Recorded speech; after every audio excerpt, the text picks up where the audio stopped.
জান্নাতের খুব কাছাকাছি থাকবো।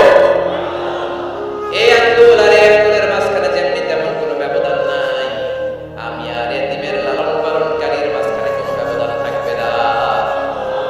আনা ওয়া কাফিলুল ইয়াতীমি কাহাকাদা, এভাবে জান্নাতে আমরা পিঠাপিঠি হয়ে থাকবো, প্রতিবেশী যারা এতিমকে লালন পালন করে। সুবহানাল্লাহ বলেন। এক সাহাবী বললেন, নবী আমার হৃদয়টা বড় শক্ত, কেমন করে হৃদয়কে নরম করব, ট্যাবলেট দেন। বিশ্বনবী বললেন, এক নাম্বার ট্যাবলেট, ইরহামিল ইয়াতীম, এতিমের প্রতি রহম করো। অমসা রাসাও, এতিমের মাথায় হাত বুলিয়ে দাও। ওয়া আত'ইম মিন তুআমিকা, তোমার খাবারগুলো এতিমের সাথে শেয়ার করো। হৃদয়টারে নরম করে দিবে কে? এতিমের মাথায় হাত বুলাও পারবেন? এতিমের মাথায় হাত বুলিয়ে দিলে আপনার অন্তরটারে নরম করে দিবে কে? হাত বুলানো তো দূরের কথা, এতিমের সম্পদ খাইয়া মাইরা সব শেষ।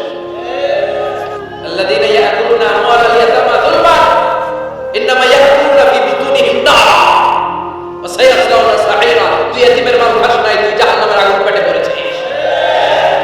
এতিমের সম্পদ বেড়ে যায়, জুলুম করে সম্পদ খেয়ে ফেলে, এরকম আছে না নাই? তুমি এতিমের সম্পদ খাও নাই, তুমি ওর সম্পদ আত্মসাৎ করো নাই, তুমি জাহান্নামের লাকড়ি পেটে ঢুকিয়েছ। খবরদার, এতিমের সাথে ভালো আচরণ করেন। এতিমরে ভালোবাসা মানে নবীরে ভালোবাসা, কারণ আমার নবী এতিম হয়ে বড় হয়েছে। কথা বলে, এজন্য প্রথম কর্মসূচি ফাআম্মাল ইয়াতীমা ফালা, এতিমের সাথে খারাপ আচরণ করা যাবে।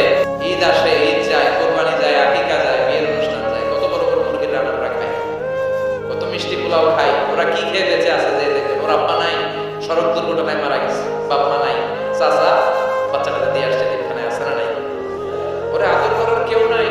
এতিমরা যে সমাজে কি সুবিধা বঞ্চিত, এটা এতিম ছাড়া কেউ টের পাবে? আপনি সুযোগ হলে যাবেন, কিছু টাকা দিয়ে আসবেন, মাথায় হাত বুলিয়ে দিবেন,